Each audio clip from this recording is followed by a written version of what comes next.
Welcome to the Moon Baby Magic podcast, a space to honor women's rites of passage stories. From menarche to menopause, the initiations of womanhood all live within our wombs. Through our first bleed to our last, we come to know ourselves more deeply. This is a platform to reclaim the sacredness of all of it. I'm your host, Natalie Elliott, birth keeper and women's coach, specializing in womb wellness and hormonal healing. Ready for slow and sacred storytelling? Let's dive in.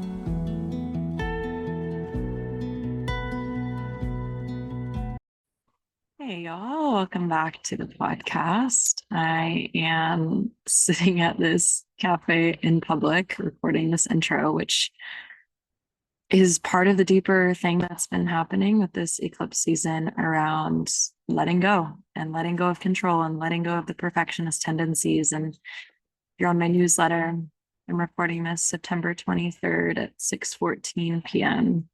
The newsletter went out today about that. And maybe some of you can relate to also being like a closet perfectionist. And yeah, that's just been really big up for me. I think I even talked about that on the podcast last week, but I'm going to keep this short and brief because this is the entire topic that Sydney and I get into in this episode is all around like the ways in which we've let go of dogma, especially like spiritual, holistic, natural dogma in order to just live a full and fulfilling life and truly be ourselves. And that is an ongoing process. I was actually just on the phone with Syd again, right before this. Yeah. And we were getting into like just how both of us, you might look at our lives and be like, wow, they're so free spirited. And both of us are constantly working on this piece around letting go of control. And it's just kind of crazy, like the different layers that we learn to let go of and that we have to let go of. And sometimes it's as simple as starting to shampoo your hair again. And sometimes it's as deep as surrendering to the divine plan for your life. And so I hope you really enjoy this episode that I think is like quite deep and beautiful and also like light and silly and playful, like two girlfriends sitting down for a cup of coffee. And so that's really all I'm going to say because this episode contains multitudes, and I think everyone who listens will get a little bit of something different from it. So I truly hope that you do enjoy it. And that's all I'll say for now. Lots of love. Enjoy the episode. Oh my gosh, y'all, I couldn't leave you on that intro. One thing I do want to share is after I got home, after recording that intro, I had this moment of like dancing around the room and like needing to shake. And I'm like, besides the eclipse season, what is going on that I feel luteal and yet I'm follicular? By the way, Syd and I are both follicular in this conversation, or actually maybe ovulatory in that conversation. And you'll definitely feel that like girlfriend, fun, playful energy. But in this moment, I'm on day 8. And I encourage you to check in with where you're at in your cycle too, as always. And I get back and I'm like, why do I feel this luteal energy? And I remembered again something I shared in my newsletter that we just entered autumn. So if you're listening to this in real time, we just had the autumn equinox on the 22nd on Monday. And autumn is like the luteal phase of the earth. And in the book Wild Power, which is a wonderful book about your cycle, there is this wisdom around crossover days. And this is in regards to your cycle. But of course, as within, so without, as above, so below. And so our cycles mirror the Earth's seasons. A crossover day is the day in between phases of your cycle. And those days can be incredibly disorienting. And you can feel a bit chaotic because you're between spaces. And so I just had a moment tracking my energy, like this is the crossover time between seasons. And so if you're feeling out of sorts, wacky, crazy, not in right relationship with where you are, maybe you're ovulatory and exhausted, maybe you're menstrual and wired, maybe you're like me and you're follicular and feeling quite luteal, have compassion for yourself. And this is also where I want to invite you to a free webinar I'm hosting in 2 weeks on Tuesday, October 7th at 11 a.m. Pacific time. This webinar is called Your Cycle Decoded. It's a free class. And if you have been someone who struggles with these like insane PMS symptoms, like you just can't handle life the week before your period, or maybe that first day of your bleed is incredibly painful and nothing has worked. Maybe there's some other sort of hormonal imbalance that you've tried so many things for. In this free class, I am sharing my 3 root cause approaches that I use with every woman I work with to heal these sorts of things from the root. So I always say if you're not open to both a physiological, nutritional, foundational approach and a psycho emotional, spiritual approach, then this is probably not for you. But if you do feel like you're ready to make space for deeper healing, then I encourage you to join me. Again, the class is free and you can find the link below. Okay, now I really want to get you to the episode with Sydney because it is truly such a sweet and playful and also deep and really raw and honest conversation between 2 women who love each other and are always encouraging each other to speak more authentically. There were so many times in this episode where Sydney was like, wait, you can't just leave that, say more about that. So I hope you enjoy. I hope you share any reflections you have with both of us. And yeah, that's it. See you soon. Let's get into the episode. I've actually really been enjoying having a beer that doesn't have alcohol in it, which I Mm. laugh at because me 5 years ago saying that, I would literally be making fun of myself with my friends for saying something like that, but it's so nice. Girl, have you seen those Instagram? It's like an Instagram trend that's like, I used to be cool, but now and then they say, I've I've been thinking about like, I probably have so many things like that. I used to be cool, but now I think 11 p.m. is super late to go to bed. Or like, I used to be cool, but now I talk to spiders. I know that we're gonna get into a lot of things that we're like, I don't even know how to describe this conversation, like letting go of control of certain aspects of ourselves. And I used to like only read self-help or educational books about the menstrual cycle, like what I do for my work in the world, books for self-help. And I think it's been like the past 2 years that I started reading fiction again. And man, it's nice. It's so nice. I find that I like to read fiction more in my luteal and Yeah. while I'm bleeding, and then in my maiden, I'm more like I have this hunger for knowledge, like I just want to Mm, learn.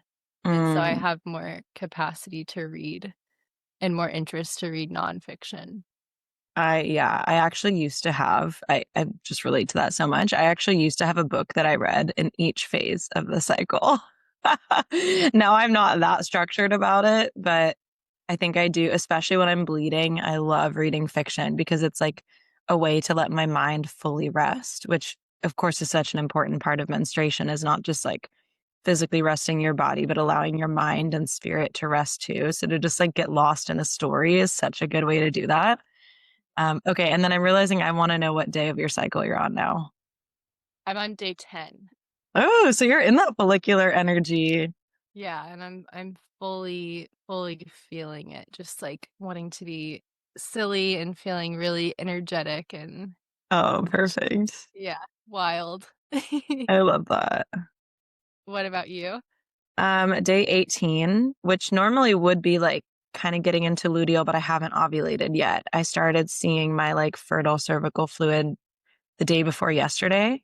So probably will ovulate any day now. So I'm just feeling quite like vibrant and happy and yeah, just like in the fullness of myself.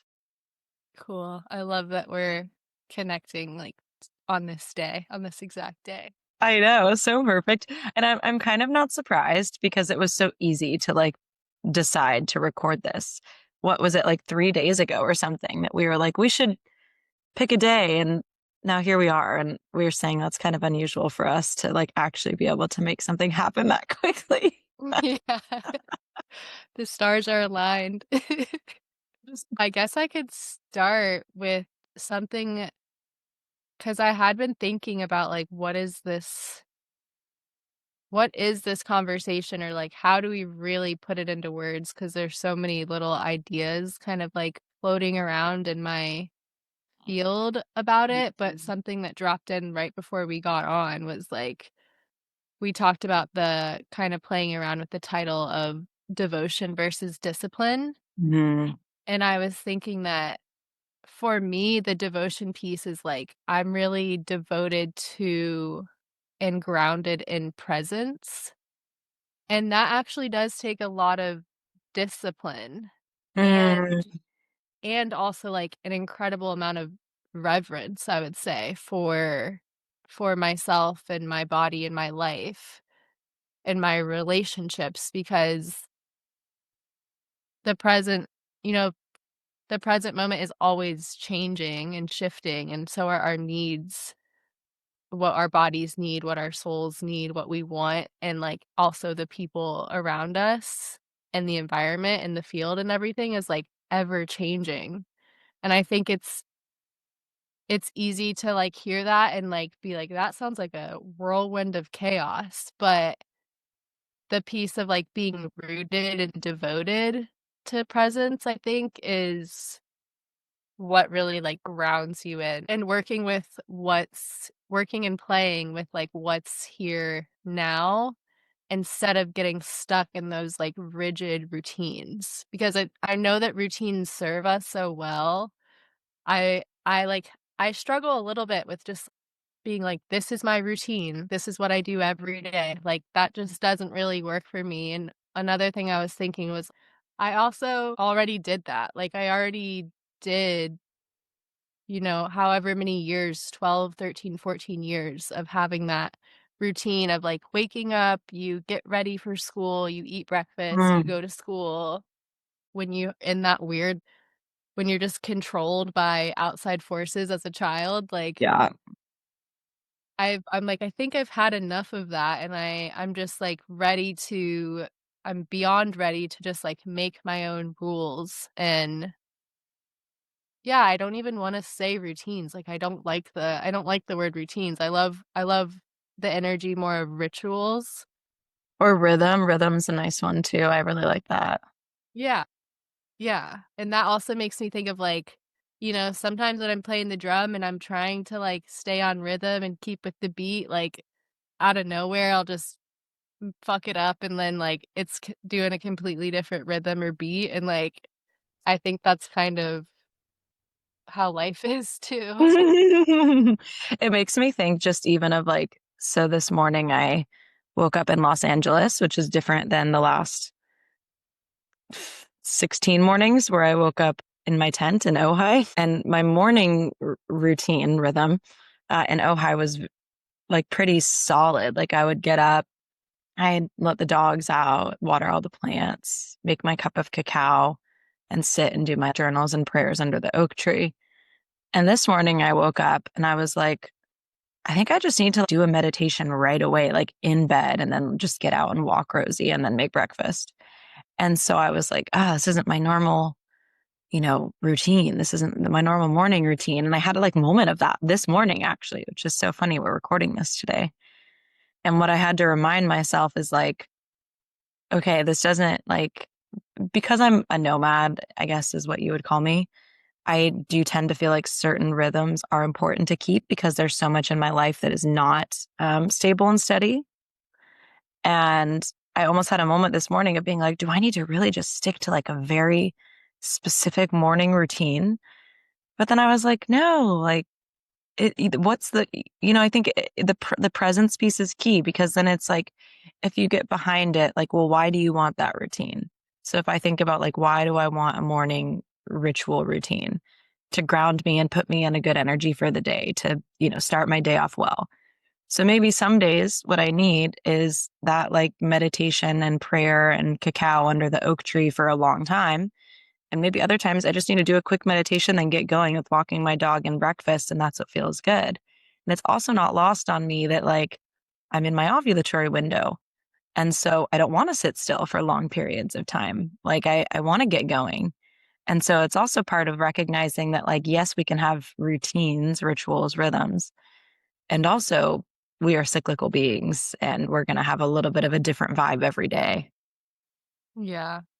I think that is, like, womanhood, and also I just think I almost wonder, like, while I'm saying that, I wonder I wonder if like men would be intrigued by that and if it's just really a lot of societal and cultural programming around this like 24-hour schedule, 7 days a week, Hmm. 365 a year. Hmm. Like, yeah, sometimes I'm just wondering like if it would be freeing for the men to not have to be on that 24-hour cycle, but also they are on that 24-hour cycle. So, Mhm. just a thought there. Yeah, it's interesting. I don't know. Any men listening can let us know what they think. What are your truest desires when it comes to routines? I like have this desire to be in relationship and conversation with more men and have more men on the podcast. And also it's not as easy for me to find Hmm. men willing to come on You've as had it a is. few men. I've had a few men. I've also like reached out to a few more men and they're not they've expressed that they're just like not ready yet. Oh, okay. Interesting. Yeah. And I'm like, "When are you gonna be ready?" Like, Do you think it's like a vulnerability thing? well, one of them was my dad, and Aw. that was, like, what he talked about. I think I had asked him kind of casually in the past, and then That's so last cute that you asked your dad to be on your podcast. I think that would be so awesome to have That's him that on. would be so sweet. But he was talking about how he was like, "Come on and talk about what?" I'm like, What I talk about with everyone, like you, and, like, what's sacred to you." He said he's not ready to, like, be that vulnerable yet, Mm, but he's like, "One day I'll come on." I'm like, "Okay." aw, keep pressing him. Always. I feel like I pester him so much in so many different ways. Yeah, that's interesting. I've always said, like, I've had a few men who have listened to my podcast, not many, but there's a few. And they're always like, I had one guy say to me, he was like, I always feel a little left out when you say welcome back women at the beginning of every episode. I'm like, okay, but my podcast really is for women. Yeah, I find it so funny when, like, we claim these little spaces for ourselves as women, and then the men are like, "What about us?" Yeah. I'm like, okay, you can listen, but I'm like, you're not my main audience.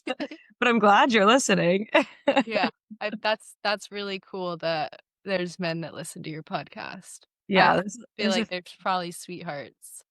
yeah, I think so. This guy who said that actually is very sweet, very supportive of the podcast. So, where do you wanna go? Like, what's on I your heart know. right now?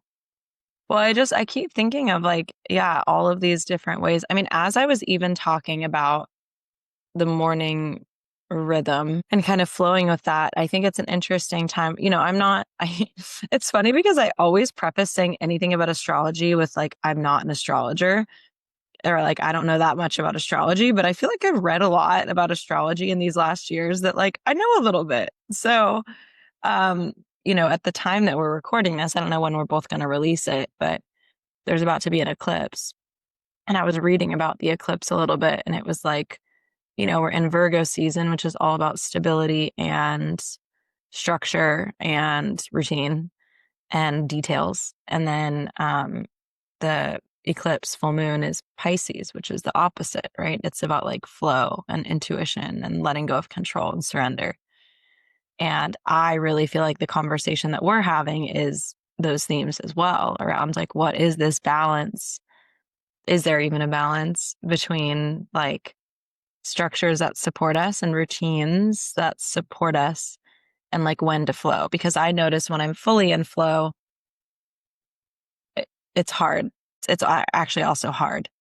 Like, well, not fully in flow, but when I'm like not creating any sort of structure for myself, it's challenging to accomplish what I want to accomplish. Where on the other side, I think one of the reasons that we're even having this conversation today is because at least I can speak for myself.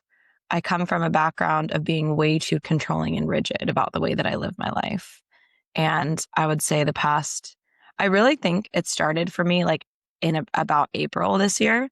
where I had this huge initiation in like letting go of control, and softening and like trusting the universe or God or whoever, right? Um, and it's funny because that was like springtime, and now that we're entering into fall time, I'm like, okay, and then what structures do I actually need within that flow? And so I guess that's something I'm still finding for myself. And I think maybe what we could go into is like some of the things that we have like softened around and like let go of control on, and some of the things that perhaps like are really core values that we're holding steady to. Yeah. Before we go there, I can't help but ask, is there a story around that initiation back in April that you would be willing to share? Yes, there's a story. Am I willing to share? Yeah, yeah, I'll share. Okay, so this is about a man. So yeah, always asking me the hard questions. In like the spring of this year, end of February, I went to Hawaii. And I was in Hawaii for about 3 months, I think maybe a little longer than 3 months. And when I first arrived at Hawaii, it was like five months after Efren and I separated. And so I was like just in a really deep healing portal and kind of like in the depths of my feeling. Also, it was coming out of winter. And so I had been like really quite rigid about my schedules, like my workout routines, what I was eating, my work hours. I was like working and working out. And like, honestly, I was getting a lot done and I felt really stable, but I was just like in a very solid structure. I didn't give a lot of space to like move out of that. And when I went to Hawaii, I think I still stayed in that for a little bit where I was like living in my little off grid thing and still just like I was working a lot and I like to work. I love my work, so it's not a problem. But I was like, I would have a note in my laptop like every day of like 9 to 11 farm chores, 11 to 12 lunch, 12 to 2 work on laptop, 2 to 4 go to beach. Like it would just be that level of structure. And maybe for some people they can do that and feel fine. And I thought I was fine. But when little exciting things would come up that like wanted to pull me away from this structure I'd created for myself, like a friend would be like, "Hey, do you want to, go to the farmer's market and the beach today?" I would be like, "Oh, well, I'd have to, like the whole like freak out thing about like reorganizing." And um, I'm trying to think of how to even really explain this, but yeah, I guess I was just really, really in it, and it wasn't bad. But I wasn't in a place of like trust and open to the mystery of life. That's what I'll say. Like I was not in a very receptive space because I was so controlling with my time. And I loved what I was doing with my time. I loved my work. I loved working on the farm. I loved going to the beach when I scheduled it for myself and the hot springs, like it was great. And then at the very end of my time in Hawaii, I would go there was ecstatic dance all the time in Hawaii. And so actually, I think like starting to go to ecstatic dance was what began this initiation for me. So I would go to ecstatic dance like 2 or 3 times a week. And if for those of you who maybe don't know, ecstatic dance is a form of dance where it's kind of like a sober rave, like is maybe how I would describe it. There's a DJ and like people are like dancing kind of like ecstatically, like wild. But the whole idea is like there's no talking. There's a lot of like consent involved around like touching someone. And there is a form of like partner dance called contact dance, but there's no like choreography. That's the whole idea is you're just like freely expressing yourself. And so you'll see people like spinning in circles. Like there was this one guy that would go to ecstatic dance who was this like old bald guy and he had these like crazy bright blue eyes. He was probably like 90 and he wore this like little square hat and and a robe and he wore a robe and he would just spin in circles around the entire dance floor the whole 2 hours. There's like people like on the ground squirming and writhing, and there's other people like twerking on the wall. And like, it's just people are dancing however they want. And I found a lot of liberation in that. It was kind of like this like slow opening of myself to life and like what could be possible through the like, yeah, somatic experience in my body. And so at the end of April, it was right before Beltane. And Beltane is like the fertility day of the year, like new beginnings, springtime, halfway between spring and summer. And I remember I did the meditation on Beltane and I was like, or right before Beltane, and I was like, something new and exciting is going to happen for me. And then one night I went to this ecstatic dance on Big Island where I was living. And there was this beautiful man there. And he was like very clearly interested in me. He kept coming up to me and he asked me to dance twice. And I said no both times because in my mind, I had been like, no, I'm not available for men right now. And, yeah, and then eventually I sat down and I don't need to go super into like the whole thing with him, but he got me to dance with him. Eventually I was like, fine, okay, yeah, like let's dance. And I had never done this like contact dance thing before that people do in ecstatic dance because I'd been quite intimidated by it. Way too controlling over my own experience to like surrender to like that. Like you're like, I don't even know how to explain it. You're like dancing together, but you're like leaning on each other and putting weight on each other. And it's like free form movement of two people. And so, yeah, I did that. And basically, I spent the next 4 days getting to know this man. And one of the days we like stayed up all night with a bunch of people that he was on a retreat with and watched the sunrise at the volcano, the highest point in the Big Island. And it just like totally threw me off of everything that I had ever done and also opened me up to like, you never know what life is going to be. Life is magical and mysterious, and like anything could happen at any moment. And after that, I went on to lead my retreat in Peru, which was also magical and mysterious. Anyways, I had these magical days with him and was just like, whoa, like you never know who you're going to meet. You never know what experience you're going to have, like if you leave space for it. And then I went to Peru, and the day before I'm leading my women's retreat, my dog Leo died. And that was like the next initiation into like, whoa, okay, you never know what's going to happen in life. And some people might hear that and think like, oh my God, but that's horrible. I don't want to not know what happens if it's going to be, that tragic. And of course it's tragic. Like I still grieve Leo every day. However, Leo dying and me being in the Sacred Valley of Peru and leading a women's retreat, like I remember I made this vow to myself and I was like, I'm going to let this open my heart. Like I'm going to lean into it and lean into it and lean into it. And I found more magic and beauty in every single moment because of that, because I felt the like mystery, the great mystery of life that I could never understand what his soul's path was. But, I can be in acceptance of it and trust of it rather than resisting and trying to control, like, oh my God, what could I have done? No, that's not the way. Like, the way is to feel and to like let the feelings move you. You said that on my podcast. You're like, you've got to let life move you. And so it's that. And then I actually, after my time in Peru, was going to go to Colombia to meet this man that I met in Hawaii to go on a trip with him there. We were going to go on a 2-week trip to Colombia. And I shared about this in one of my own podcast episodes, but it didn't work out. Like after like 3 days being together, we weren't connecting in the same way. But I feel so much gratitude to this man, even though it didn't feel good being with him anymore. It was like he had opened me up to the possibility that's available in life when you let go of control and like flow with what life gives you. So I remember when we decided we weren't going to travel anymore, I was like, oh my God, what am I going to do? Where am I going to go? I'm by myself in Colombia. I ended up solo traveling Colombia for 2 months. And I never would have done any of that if I hadn't met this man, if I hadn't had the experience in Peru that cracked open my heart, if I hadn't gotten divorced and had this opportunity to travel by myself, if I hadn't like taken the time to sit with like, whoa, life's giving me something new. What do I want to do with it? I maybe would have just like flown back to the US and okay, maybe that would have been fine. But I got to experience magic every single day solo traveling, and I never knew that was going to happen.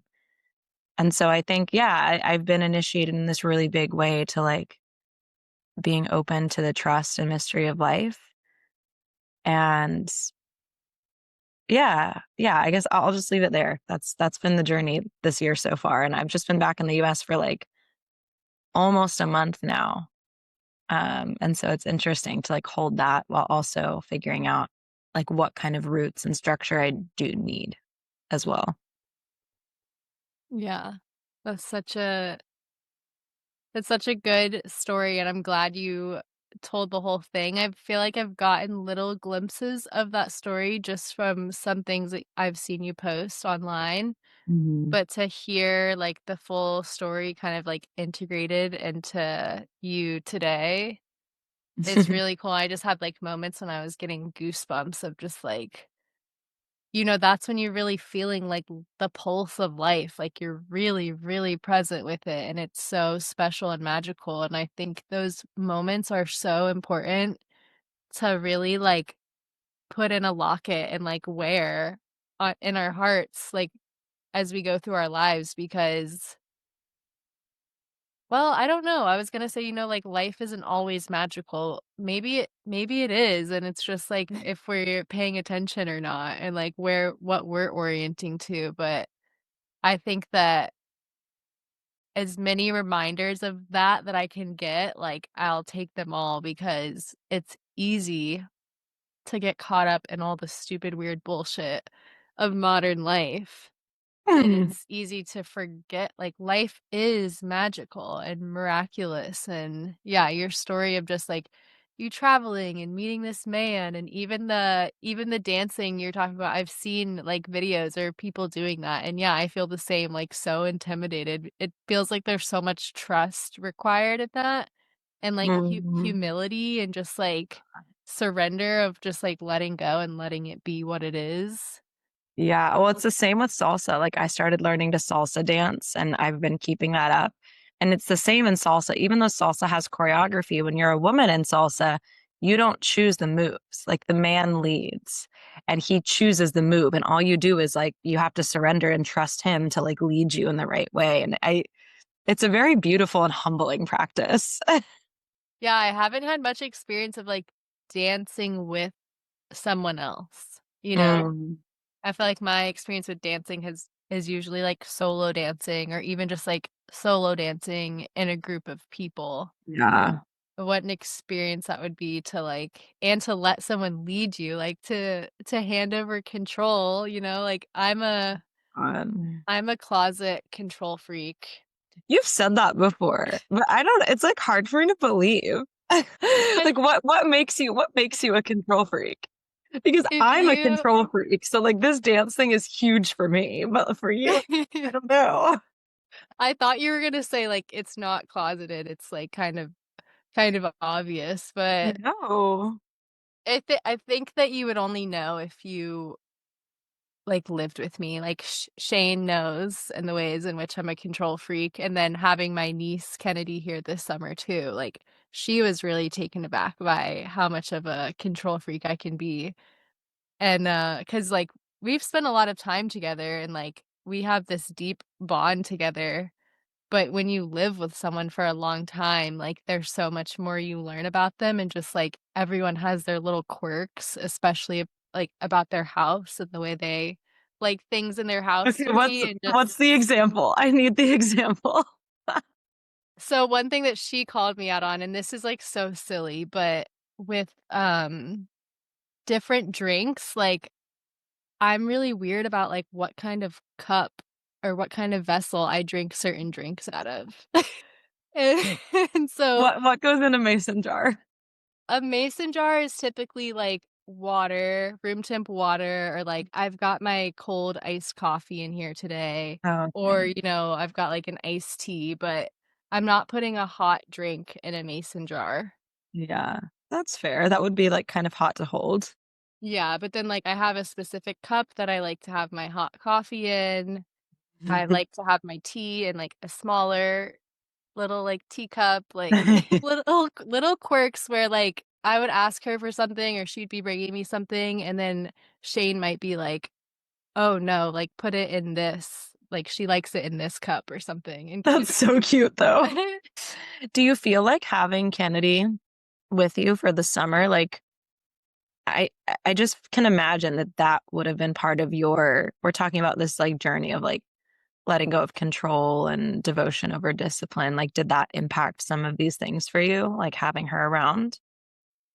Oh, yeah. Like, in that situation, like, my relationship with Kennedy is always in some form, like, my number one priority, Mm, and that just is, like, very magnified with having her here actually, like, mm, a part of my everyday life, and I chose to just, like, really kinda set everything else down, like, put everything else in the background and just be okay with that and just allow my energy and focus to be on her and, like, taking care of her and making sure she has not only what she needs, but also her experiencing, like, being able to have what she wants too.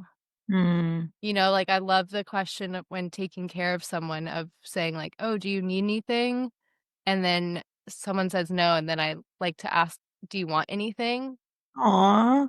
Like, that's important too. It's not just about, like, "No, I don't need you. I don't need anything," you know? Yeah. But what do Mm, you want? Like, I really wanted her to start practicing being in touch with her desires and what she wants. mm. That's beautiful. Yeah. Yeah, that still is a big experience that I'm like, she just left a week ago, so it's been How 1 week without her. are you And, feeling? um, I feel we spoke about this a little bit, like, I have a little bit of rigidity around it of, like, my willingness to even go to how I feel, and just really wanting to, like, harvest the fruits of it and, like, let that be enough, like, to okay, here's the metaphor.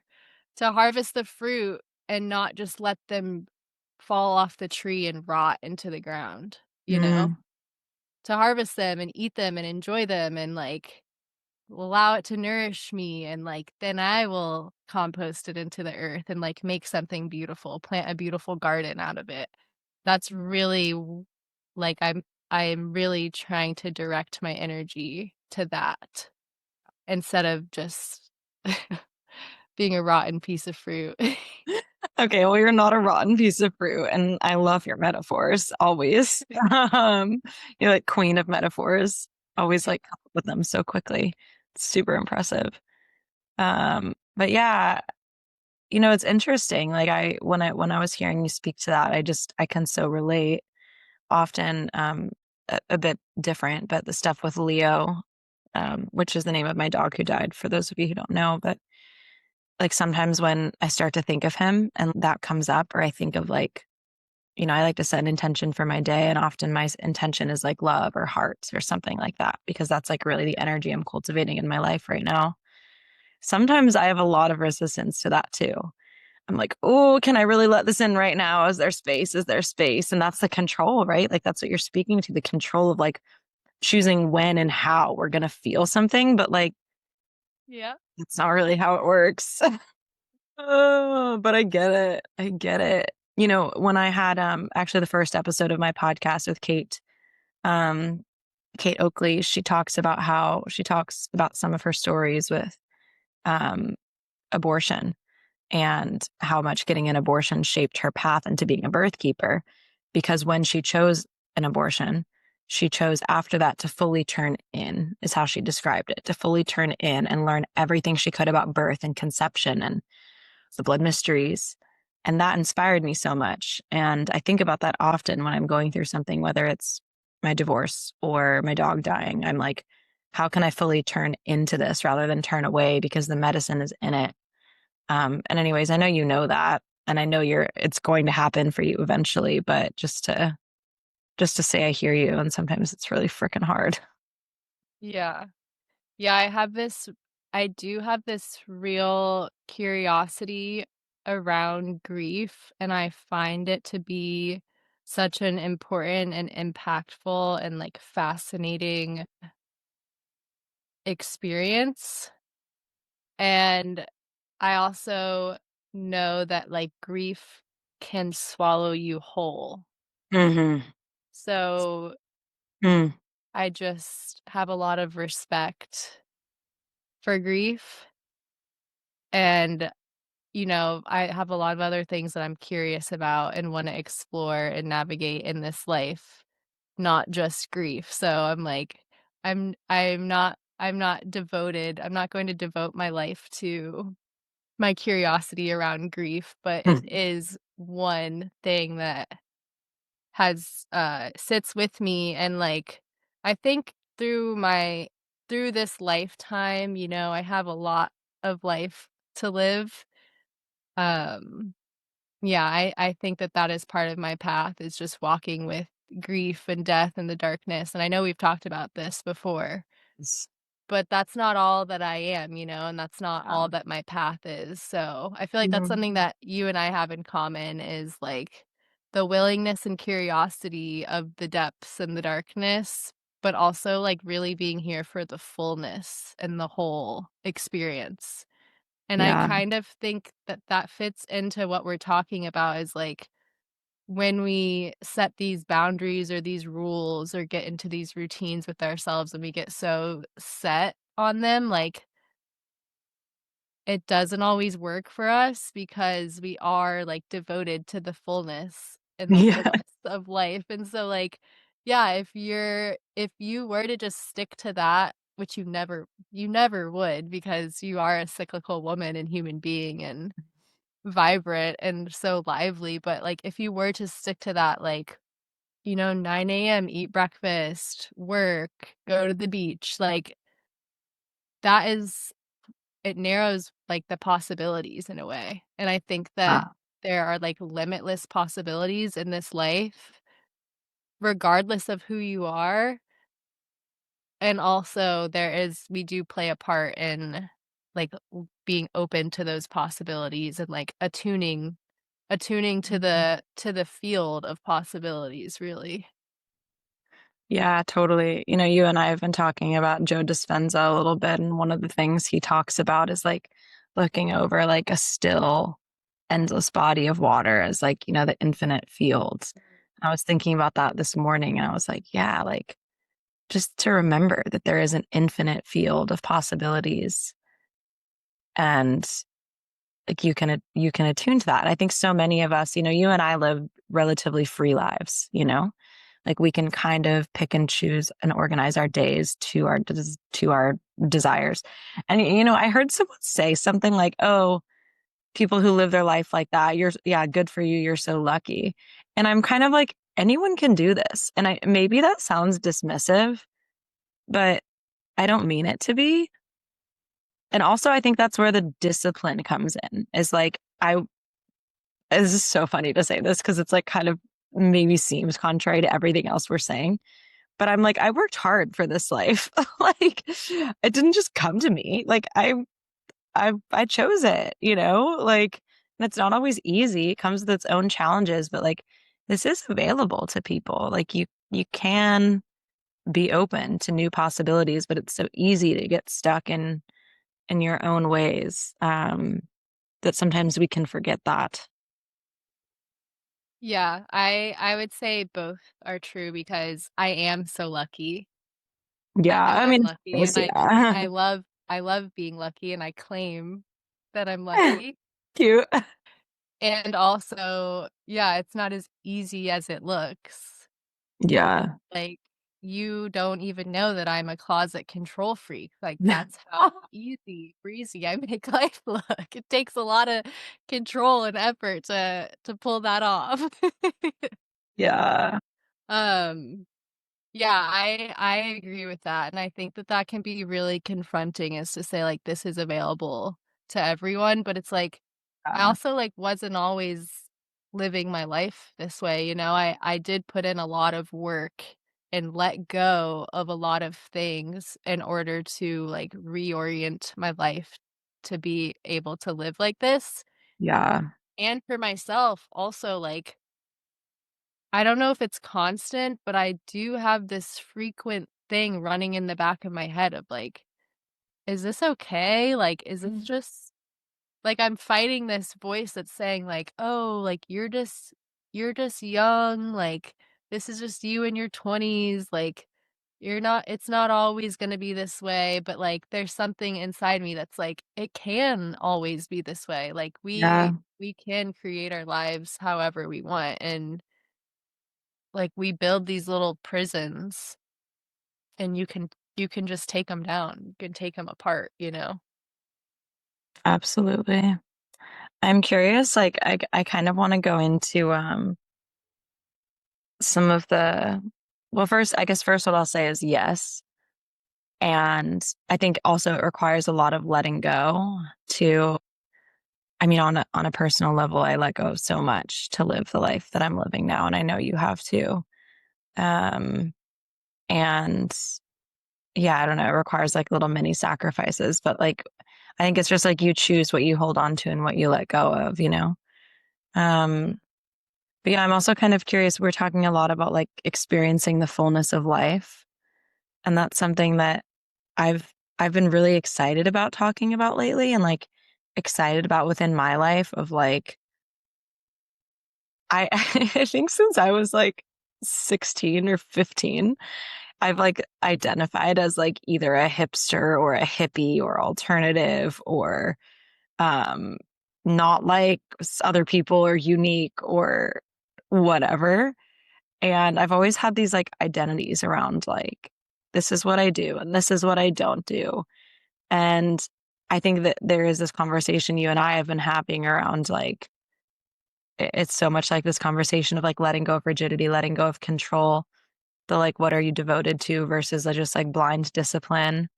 Um, and the reason that we even got interested in doing this episode together was like because you were kind of talking about in your last podcast episode, and I talked about it in an Instagram post, like certain things that we stopped doing for a while and then started doing again to live fuller, more free lives.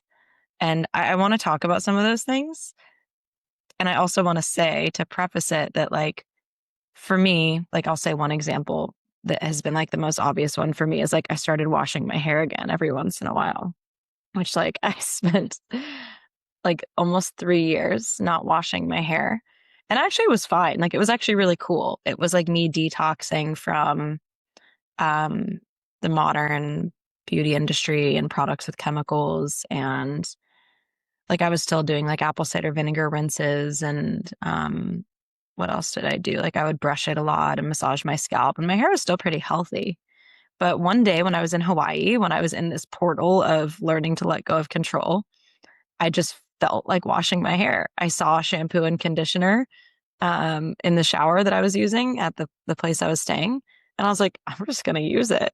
And it was actually a big moment for me. Like I had to work through a lot of mental stuff to be like, I can wash my hair. I am allowed to wash my hair. Like that was a self-imposed belief I had put on myself that like I couldn't do. And also this black and white thinking of like, if I do this once, that means I am a person who washes her hair and I have to let go of this whole identity of I haven't washed my hair in 3 years.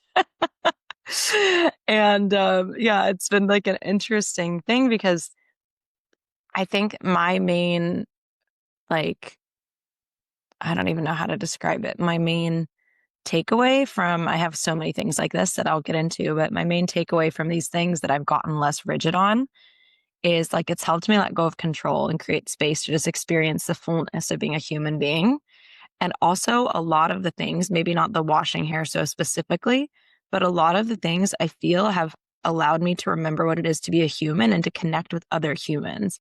And the word that comes to my mind with all of this is just like wholesome, like the wholesomeness of living a full life and not isolating yourself from so many different groups of people because you're like, well, I don't do that. I don't believe that. And I remember someone saying to me once, like, I don't think I could have friends who, have hospital births. And I used to be like, yeah, I couldn't have a friend. And I'm like, what? That's crazy. Like, where do we get to a point where we can't have a friend who does something differently than us? So, anyways, whatever you get from all that, I would love to hear what you have to say. Well, one thing that sticks out to me is the piece around connection and isolation because it is quite isolating to like yeah, it is this process of disconnecting from all these kind of like sorry, my dogs somehow Hi, opened the door babies. and came in. Hi, Zoe.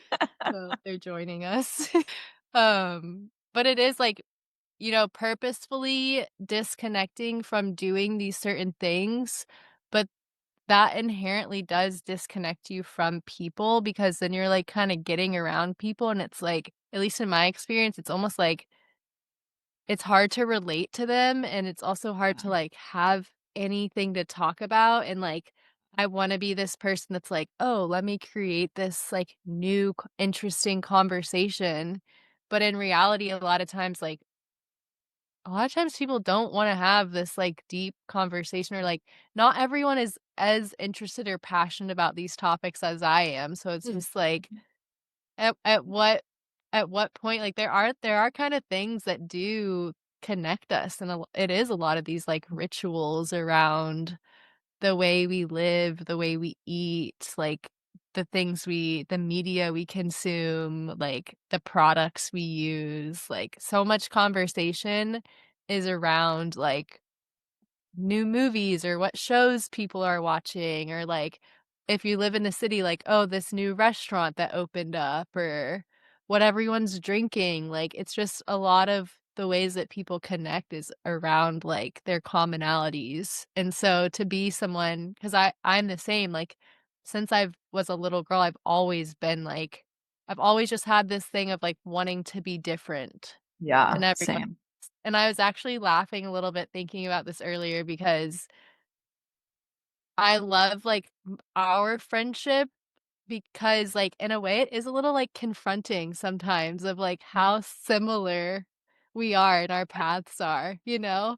But it's like, at this point, it's just like, you have to laugh, like, when I did the podcast interview the other day, and she's like, "Oh, I was just on Natalie's podcast." So I literally started laughing, and I'm like, I'm at this point, I'm not surprised, like, it's funny, but it's like, it is confronting to that piece of me that's like, I wanna be unique and one of a kind, like, I used to have this thing where it's like, when I was little, if I liked something and then someone else liked it, I was like, "Oh, I don't like that anymore," you know? But it's Same. like, that is so isolating to, like, not wanna be like anyone or have anything in common with anyone, and, um, yeah, it's it is funny, and it's funny how it can be such a pivotal thing to, like, I decided to wash my hair, and, like, some people are like, "Oh, shut up," but it's like, no, that can be a spiritual moment, Oh, yeah. like, of deciding to just put down all of these it's so funny the way that we think we're, like, stepping out of this cage of society and, like, following our heart and, like, being this individual, and how in that process, we kinda sneakily just, like, build this new cage of, like Oh my god, yeah. it's really, really interesting, and I'm having trouble kind of thinking of something interesting that I set down and, like, have picked back up. Um, I would say most of my stuff that I set down is kind of around consumption, like Mm, different foods or, like, drinking alcohol regularly. That's actually been an interesting one for me, but also household, like, cleaning products, yeah. like, media consumption. That has kind of been, a big one for me this year was, like, I was working on really cleaning up my media consumption, like, Mm, specifically around music, and, mm, I grew up, like, listening to all kinds of music because my parents had, like, different tastes and similar like, my mom would listen to country, my dad really listened to, like, hip hop and rap, and then, like, they both kinda listened to both, but, I've stopped listening to a lot of, like, hip hop rap songs, like, but I really love the song, but when I listen to the lyrics, I'm like, uh, I can't like, it's funny, I'll, like, start listening to a song, be in the car, and, like, kinda start, like, getting into it, and then the words will start, and I'm like, "Oh, man, like, I can't listen to this." Like, I I so feel you. I don't wanna sit here and, like, speak this prayer. Music is a really interesting one. I go so back and forth with that because I don't know. I mean, so one of the things I often share publicly is like I sit in circle and fire circle with other women and sing medicine music. And then in the same night, I might listen to Taylor Swift in the car on the way home. Like I love Taylor Swift. Granted, I don't think her lyrics are as bad as like some rap songs out there. But yeah, I that's one that I haven't fully. I guess maybe it's something that I have picked back up a little bit. Like I did put down listening to mainstream music for a long time, like as early as my teenage years, being like, I don't listen to mainstream music.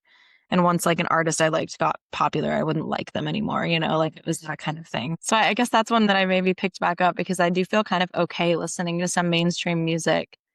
Of course, if it has like really terrible lyrics, I'm like not interested. But like I go to the gym now. That's another mainstream thing that I'm doing these days is like going to Planet Fitness. And it's so funny to be there because it just reminds me like how much I did isolate myself with my rigidity before that like I would have been I would have felt like I have nothing in common with any of these people. Like I would go to places like that and be like, oh, these are all like I used to use a term like normies. Like these are all normie people and like I don't have anything in common with them and I'm this individual unique person here and like how isolating, you know? Like how isolating. I used to actually feel like that. Like this is kind of more of the emotional part of it that has been like the biggest reason why I feel like I've picked back up some like mainstream habits and hobbies is because I used to walk into places and just feel like I don't belong because I'm different and I believe these things and my beliefs are so radical and these people haven't woken up yet and whatever. And I just don't want to live my life that way anymore. Like I still have a lot of belief systems that probably a lot of other people don't understand. I still do things quite differently than most people. I live my life very differently and it's probably confronting and confusing to a lot of people living in the mainstream way. However, I just have this vow to myself now that like I want to be part of humanity. And I think that when we have all of these rigid beliefs, at least what I noticed for myself is like it creates this disconnection. And what that disconnection creates is like this fundamental separation from the fabric of other people and seeing the world as like a dangerous place because what is the word? Social threat, I think is what it is, where you don't feel safe in a group of people because they're different than you. That's actually like really detrimental for our nervous system. And so every day, like I've been doing this probably, yeah, since the experience I had in Hawaii, where like I wake up every day and I remind myself that the universe is a friendly place and that people are wonderful and that the world is beautiful. And I think what happens when we take on all these beliefs around like all the toxins and all the uh, modern practices that we don't like, and some of that's really real, but if that's all you choose to focus on, like you perceive the world as dangerous. And I don't want to be walking around perceiving the world as dangerous and disconnected from everyone in it.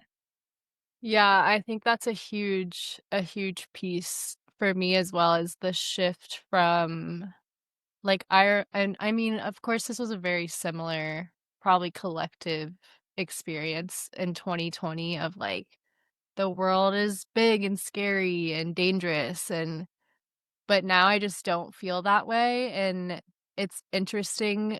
I think that has to do with like media consumption and what I choose to Yeah. like, just on social media or, like I mean, I never really watched the news, but just even living in this city, like, every time I go home to St. Pete and go make my rounds of visiting my loved ones, each person is, like, giving me little, like, drops of, like, the news, and I'm like I'm like, yeah, I get all the tea of, like, what's going on in people's lives, but then they're also, like, catching me up on the news, and I'm like, "I don't want this, I don't want this." But yeah, the world is a beautiful, magical place, and people are friendly, and that is true. Like, yeah, there are horrible things going on in the world, but it really is about your perspective. Hmm. And what you said about, like, walking into a public space and just, like, feeling isolated because or feeling like you don't belong, I definitely, like, still feel that way, but I also think that that is something that is like driving my desire to kind of get curious around like, well, what is it that's making me feel that way? Like, what is it that's making me feel self-conscious and not confident? Mm, And just looking at that, and that's why I liked what you posted on Instagram about like it was just about tweezing your eyebrows, right? Like, yeah. and because that's one thing, body hair for me. I used to be on one end of a spectrum of like my childhood best friend grew out her armpit hair, and I thought it was so gross. And then, years later, I decided to stop shaving. And then I was pretty rigid on that for a while, but then the longer I was in that, I'm like, sometimes I do wanna, like, I trim my body hair, like, it gets a little too long or, like, I'm Yeah. just not it's not the vibe, I So, wanna remove my body hair, and I would say that that's one thing for me, walking in a room and feeling confident. There is a piece of, like, how do I look? How am I presenting myself? That mm, plays a part in that, and I thought the conversation that you were having on your Instagram story was interesting because I do think it's a worthy journey to question, the things we do around beauty because a lot of yeah. it is, like, dominated by the culture and society, but I also think there is, like, this deeply inherent part of us that just, like, want to tend to ourselves and we wanna be beautiful. Like, I love art, I love Mm, humans love beauty, like, we love looking at things that are beautiful or yeah. the sensation of smooth skin. I feel more confident. It gets to a point with my body hair stuff of, like, I'm fine to let it go, but I do normally get to a point, and whatever that might be, where I'm like, "Alright, I'm getting a little too furry," like, you know? I do. Well, I'm like, what I love about what you're saying, because what I hear you saying is like, you let go of all of these things to question what was true for you. And then you were able to, like, from that place of already accepting yourself and your natural state, then notice, like, well, what do I feel like moment to moment? Like, once you let go of the, like, as much as you can, right? The cultural programming around body hair, then you can be present enough, like going back to that thing you said about like the devotion to what's true in the present moment to be like, what's true right now? Do I want body hair or not in this moment? And to know that that's actually coming from you, not from an outside force. That's, I think, the beauty and the why behind we like let go and then come back. Because I mean, Yeah. that's how it was for me with my eyebrows. Like I think it was in 2023. I like stopped. I've always gotten in the middle of my eyebrows has always gotten really hairy. When I was in like fourth grade, I had a girl in my class call me names for like having a unibrow. And so my mom took me to get my eyebrows waxed like that day. And so I had been getting my eyebrows waxed since I was in fourth grade. And in 2023, when I was like letting go of all this beauty stuff, or maybe it was 22, I'm not sure. I was like, oh, well, if I get my eyebrows waxed, that means I'm not natural. It means I believe in modern beauty standards and I'm a normie, right? And in that moment, those things were bad to me. I perceived it as bad. And I actually think I really needed to let my eyebrows fully be a unibrow for that year that I did. Even when a lot of other people, including my ex-husband, he was like, I don't really like them. And I was so triggered by that. But then I had one friend, Audra, who if Audra does often listen to my podcast. If you're listening, Audra, I love you and thank you for this moment. When I went to her house one day when I had my eyebrows like fully grown out, she looked at me with just like love in her eyes. And she was like, your eyebrows are so beautiful like that. And it was true. Like it was like pure. And she wasn't just trying to make me feel better. She was like, she was like, it is so beautiful. I love them. And I could cry thinking about that because like, I just think that healed a little inner little girl, Natalie, who like needed to just be loved for exactly who she was. And because of that, I was able to find that for myself too and see it beautiful for myself too. And now I do wax my eyebrows again or pluck them, like whatever I feel like doing. But it's not coming from like a place of need to. It's coming from a place of like, I would like to do this, almost like how you pick a different outfit every day. Mhm. Yeah, it's not about, like, this is wrong, I need to fix it. It's just Yeah. like, This is my aesthetic preference. Yes. And I do want to say that I also loved your unibrow, and I just like Oh, I thought it was so cool. Like I thought it was such a look and that it was so cool that you were like rocking it. And I don't know, I just have this thing of like it's a look. And a look doesn't necessarily have to look good. Like it's still a look. yeah, But your unibrow did look good and I loved it. And I was like inspired in a way by seeing you confidently rock it. thank you. Oh my gosh, it's like still sort of hard for me to receive that because I'm like, wow, really? Oh, yeah. What other things do you have that you've like, what about drinking? Should we talk about that? Yeah, I wanna just quickly say one that I thought of too around like body stuff is Yeah. body odor and not Mhm. wearing deodorant. I'm still on the journey with it, but that's just another thing that pops into my mind of like if I'm out in public feeling self-conscious about if I'm just like fully rocking my natural scent. Yeah. And yeah, even at, like, I haven't worn regular deodorant for who knows how long, and then I kinda switched to, like, a natural one and found one and wore that every day, and then I was like, "I don't need this every day." And now I Mm, just still have the same, like, natural one that I feel comfortable using, and I just use it when I want to, which is normally when I go out in public. Like, I have this whole thing that I feel like and I'm happy to feel like an animal. I feel like an animal, and when I go into the city, I feel like I just have to clean I feel this urge to clean myself, like, I need to comb my hair, I need to brush my teeth, I need to make sure I smell good, I need to, like, wear clean clo all my clothes are way too dirty, like, for city.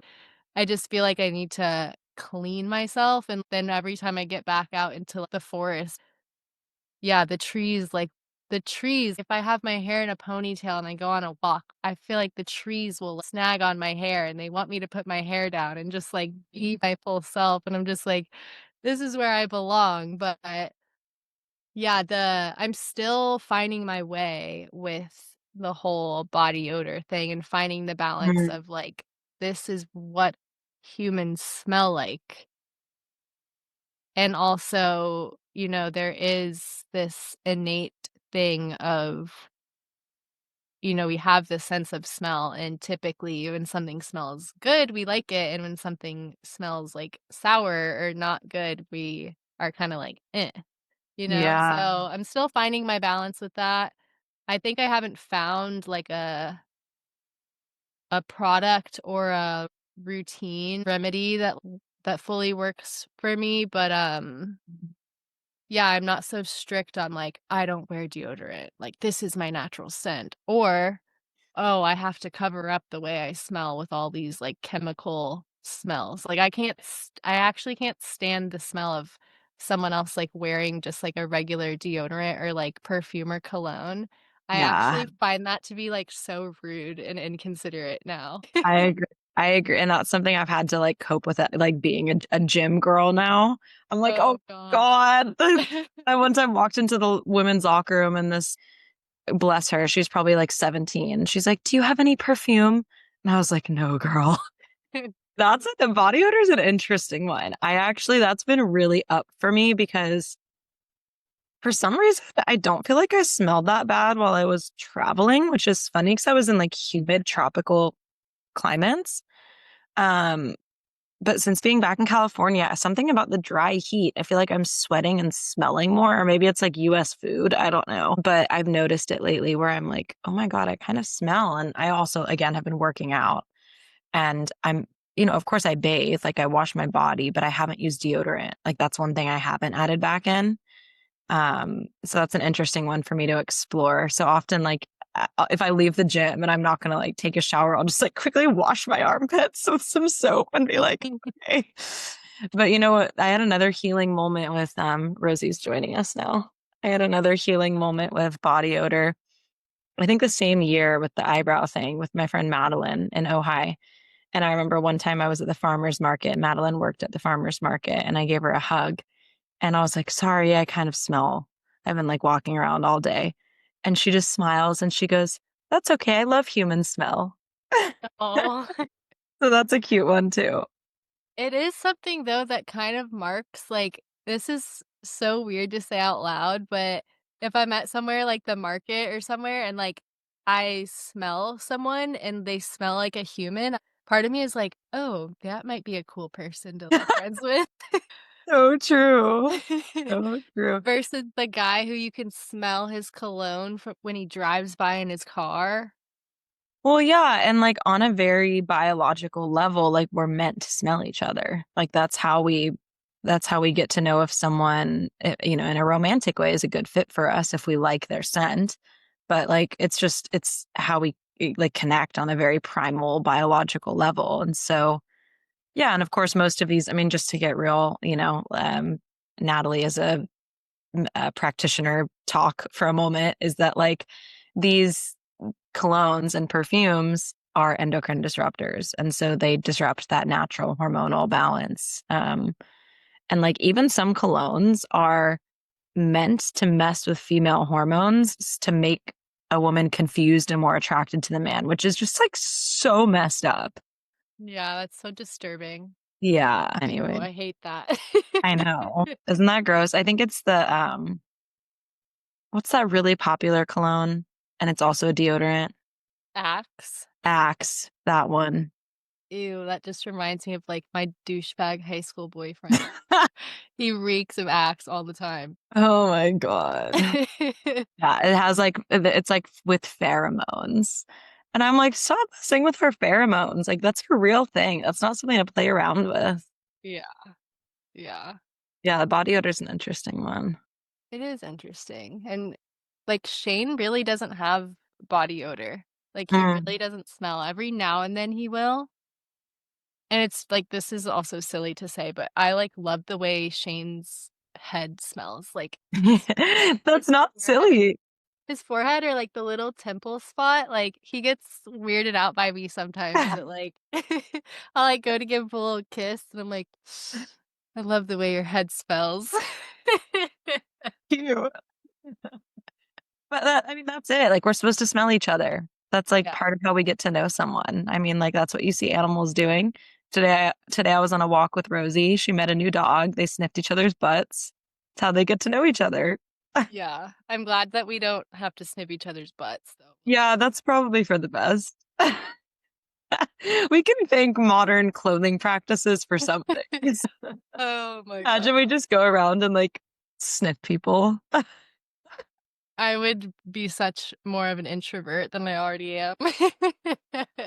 Maybe like if that was the norm though, like, you know, like that would just be the norm.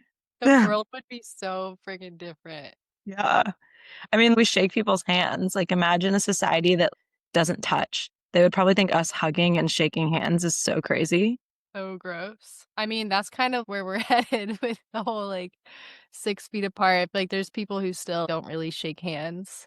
Yeah, it's true. I kind of almost just feel like doing a rapid fire of like mainstream things that I've softened around. Yeah, that's fun. Let me think. Yeah. Well, I went to the movie theater with my sister and my brother-in-law the day I got back to the US, which was such a funny one. And then they're like, "Do you want popcorn and cookies?" And I was like, "Okay, popcorn and cookies, sure." And it's like funny because I would have in the past been like I was the person in the past where like I did go to a movie by myself like a year and a half ago. That was the last time I went to the movies. And I like brought my own chocolate bar and glass of raw milk in my like I don't no shade like to that Natalie, like that's great. And I still do believe in how important nutrition is. I'm not like going out and eating junk food all the time. Like I wouldn't do that. However, the reason I bring up that experience is because in the past I would have been like, oh, I need to integrate from my travels. I can't go see a movie the day I get back and they're going to eat these cookies. Well, whatever, the gluten, the whatever, blah, blah, blah, blah, blah. But I had such a sweet time with my sister and brother-in-law, just like fully being present in that moment with them. And I think this is where it gets down to like the nervous system. And like part of our nervous system, like I mentioned earlier, is social safety. And it's why I often say, like to women I work with, like you can make all the diet changes, you can take all the supplements, you can yoni steam twice a week. And if you're in a toxic relationship, if you're over controlling your life, if you don't like your life, if you're constantly in like stress with the control in your mind, you're never going to heal. And so for me, those moments of like going to the movies and having popcorn and cookies with my brother-in-law and my sister, um, and then when I was traveling, I started drinking again and drinking alcohol. And I hadn't drank alcohol in like 2.5 years. And it was a rigid belief for me. And I don't think drinking excessively is healthy. So like I think good that I took a break. However, when I was out traveling, like I was staying at hostels and meeting people, and people kept inviting me for a beer or like being like, "Can I buy you a beer? Like, let's go out have a beer." And I was always like, "No, I don't drink, and the beer has gluten, whatever." And then finally one day, someone was persistent enough that I just like went out and had a couple of beers, and I had so much fun. And I was so much more present. Like I went to the clubs in Colombia, I danced until 2 a.m. I like had one of the most fun nights ever, you know? And it just reminded me of like the joy of being a human and being able to have varied experiences, you know, because I have that experience of like drinking and going out to the clubs in Colombia, and then I also had the experience of like a week ago, I was literally sitting around the fire offering tobacco and cacao to Mother Earth with my girlfriends under the moon and talking about our ancestors drumming behind us. And it's like these things, what I've realized, don't have to be mutually exclusive because all of them help me connect with the fabric of being a human, which is to like explore everything this earth has to offer.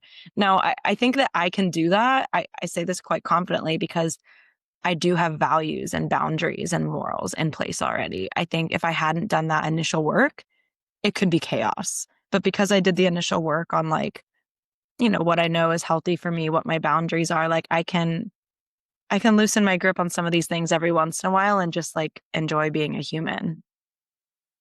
Yeah. Yeah, it's reminding me of, like, the 80/20 thing that a lot of people say, which, like, I don't fully love that language, but it is more like this journey of self-discovery, and, like, there's nothing wrong with any of it. Like, there's nothing wrong of, like, our times of being rigid and being it just something you said reminded me of, like, that was why I initially stopped drinking was to experience what it would be like to not drink. I just Yeah. had this moment where I was like I started socially drinking when I was, like, 14, 15 years old, Wow. and then I was, what, I don't know, however old I was when 27 or 28 when I decided to be like, "Oh, I'm curious about what it's like to not drink."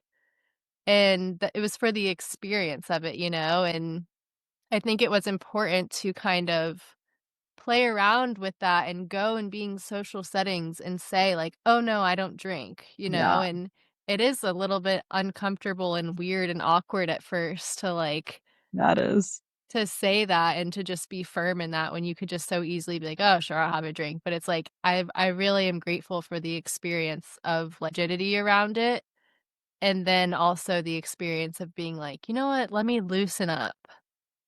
And then just, like, letting it go and being like, "Okay," like and it is what you said, I think in that self-discovery journey it is this journey of, like, finding what's important to me, what do I value, what are my morals, like, what boundaries do I wanna create? Yeah. And, yeah, like, this is not as profound as what you just said, but I had a Sprite the other day, like, I drank a soda the Get it, other day. girl. These are the things. It's like letting go of like such control freak tendencies to just be like, okay, fine, I'm gonna have this. Yeah, and I'm free from the habit or the quote unquote addiction of like I was never addicted to soda, but like being addicted to soda to where it's like an unconscious like I'm gonna drink a soda, like Yeah, I'm free from all of that. So now it's this conscious choice or yeah. not maybe it's not even like conscious, just like whatever, I can have a soda. It's not a fucking life or death experience of like Yeah. drink this soda and you will die, or like recently I smoked a little bit of weed again recently, and after like a couple 2 or 3 nights of smoking weed, I decided, "You know what? It's still not for me at this point in my Yeah. life because I feel just like a I was saying I feel like a dull pencil the next day, like, Mhm. just dulls me out, and so I'm like but Yeah. I'm like, I'm happy with that. I'm happy to have experienced it and tried it and allowed myself and then decided, I'm better without it for now," you know? Mm. I love that. And I think that goes back to the thing you were saying about discipline versus devotion, because discipline would be like, I don't smoke weed because I'm not allowed to, and blah, blah, blah. And devotion is like, this doesn't make me feel good, so I'm not going to prioritize it. And that's where I got to with the beers actually too in Colombia, is like, my body really actually doesn't like gluten that much. And so I started noticing like little inflammatory things happening. And I was like, okay, probably good to chill on the beers now. Yeah. You know? It is like validating though when you have those moments too, because like sometimes I'll get caught up and be like, oh, maybe I should have like a list of why I don't do these things. So when someone asks me, I can present it to them. But then, when you have when you let go of it and then you like, have your beers and then your body reacts and then you're like, oh yeah, this is why I don't do that. Like, I had like, it was like this pain in my neck. It's so interesting that it goes along with like the how gluten sort of is just naturally inflammatory for some people. Not everyone. I really don't think everyone needs to cut it out, but for me, it's really not great. And so I started noticing like my neck, it was like hard to move my neck around. And I said to someone, this guy the next day after like one of the nights out, he was like, "Oh, can I buy you a beer tonight?" And I was like, "Oh no, I'm gonna chill with the beers. Like I'll have a glass of wine, but the beer has been like hurting my neck." And he was like, "Your neck?" And I explained it. And he's like, "That's so interesting, like how in tune with your body you are. That's really inspiring." And I was like, "Yeah." yeah. Yeah, I do think that is where a lot of the kind of like rules or way of living come from too, is in that process of attuning to your body. And I love what you said, like just experimenting. Like that's how you learn. That's how you figure out Yeah. the boundaries. Yeah, something you had said earlier I was thinking about, I think you were talking about, like, being in the flow versus, like, having this set schedule, and in this book I'm reading, it's The Creative Act by Rick Rubin, and there's a little segment in there called The Experimenter versus the Finisher. Mm, And he's talking about how, like, typically people are one or the other. Obviously, there's everything in between, but I immediately just resonate as an experimenter. Like, mm, and before I've said like the starter, like I'm the idea person that's like, let's all right, do this, and this, and I'm gonna start them all. And that's why I love love trying to control Shane because I just want him to like finish everything I start. Just be my little assistant. my God, that's so funny. And he's both, I would say. Like, he's a finisher and an experimenter. Is there one that like jumps out to you?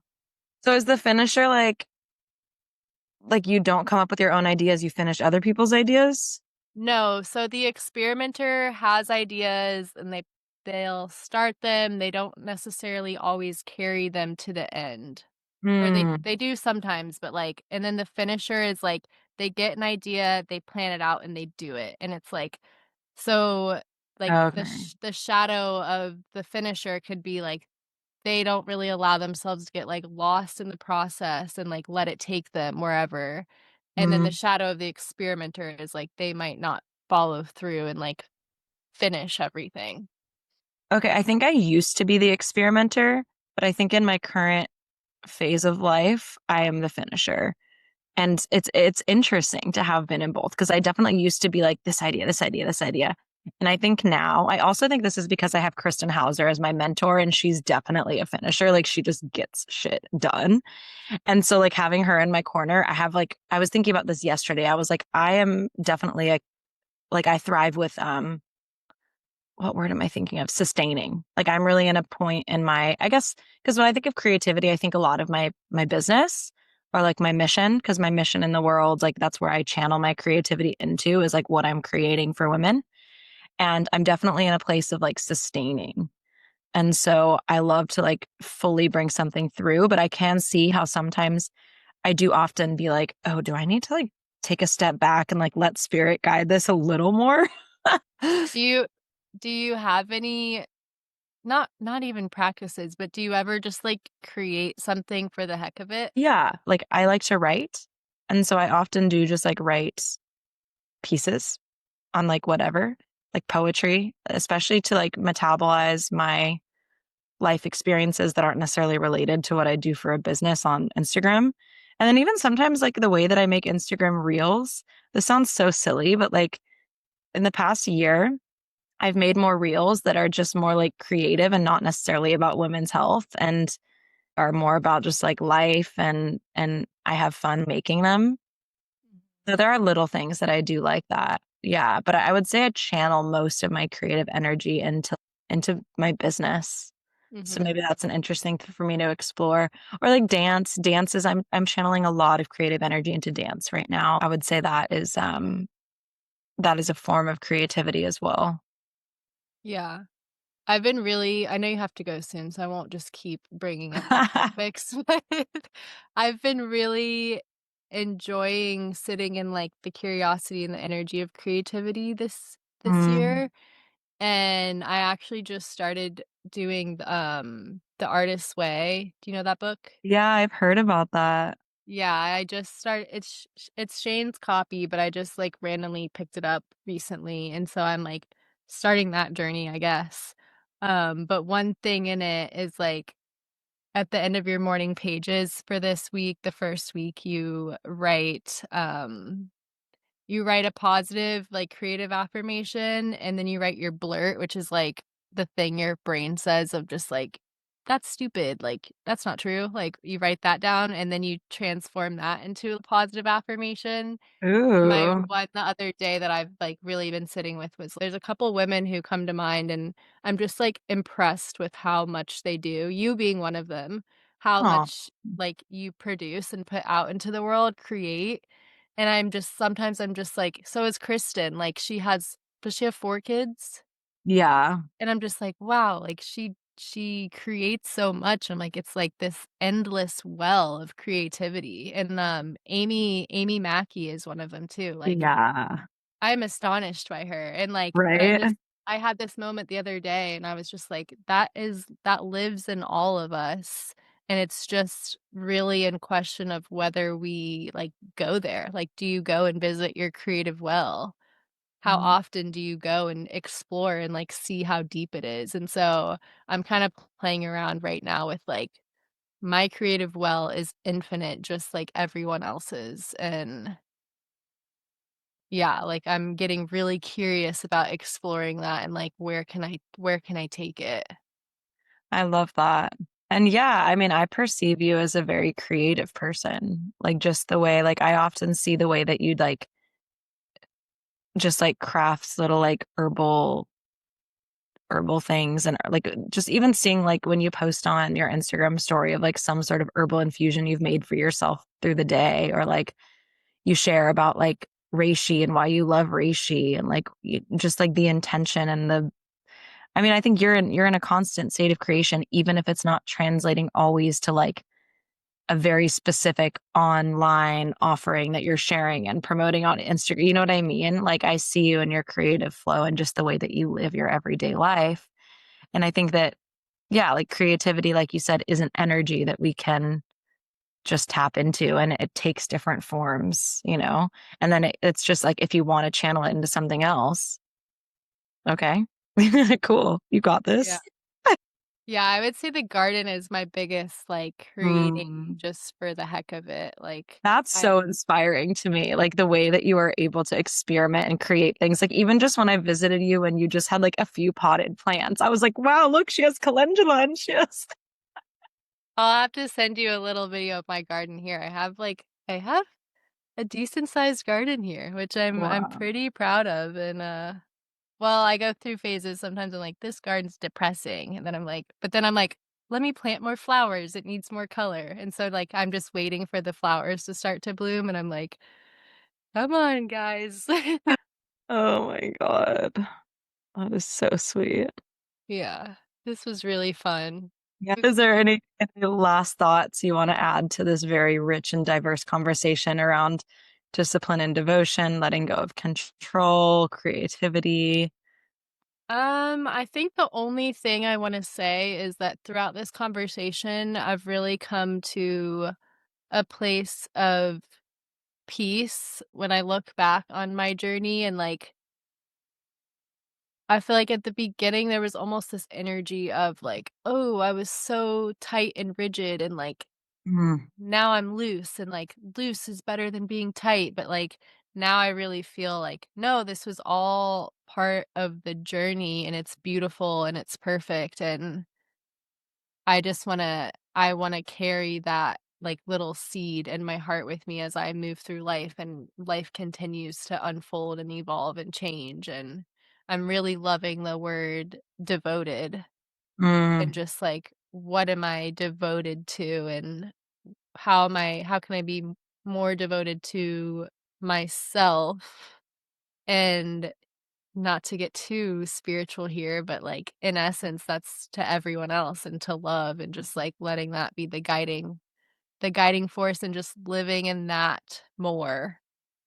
versus, like, that chatty little, "You're doing it wrong," like, "What's wrong with you?" And, yeah, I really appreciate this container and, like, the container of this podcast episode, but also, like, our relationship because it does have this, like, element of safety and freedom, and I know you are a woman too who is so devoted to herself, and you find so much fruitfulness from that spiritual path, and yeah, I'm just feeling a lot of, gratitude and presence and yeah, in this moment, so thank you.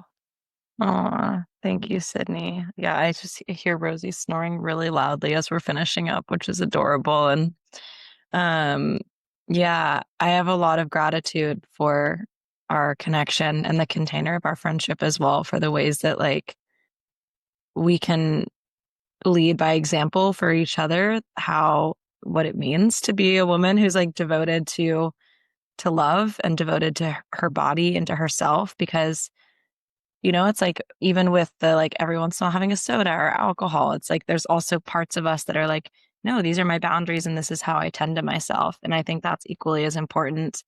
And you can have those boundaries. And this is kind of, I think my takeaway is like, I can be strong and boundaried and also be soft, loving, and open and available to life. And I think that's like the sweet spot. And we're all going to find that in a little bit of a different way. And yeah, I love this conversation. I hope that anyone who listens is able to find like some liberation for themselves within it. And let us know like what it is that you're devoted to and what it is that you've maybe let go of control around. Yeah, I would love to hear everyone's little personal things and Yeah. journeys and little rapid fire random things. Yeah. And Totally. yeah, and I guess the my little last parting ditty will be like, it doesn't have to be one or the other. Mm, hmm. Period. I love you, girl. I love you. Oh my goodness. Thank you for tuning into the wisdom of the womb today. It's truly such an honor to bring these stories forward to you, and it would mean so much to me if you'd rate and review this podcast so that it could reach more women. If you're looking for deeper support, you can find the link to join our online community, the Cyclical Living Circle, in the show notes below. There, you'll also find the links to book one-on-one virtual sessions, shop the herbal shop, and any group programs that I'm currently offering. Plus, you can follow me on Instagram, and I love to connect with you all there. All right, see you next week.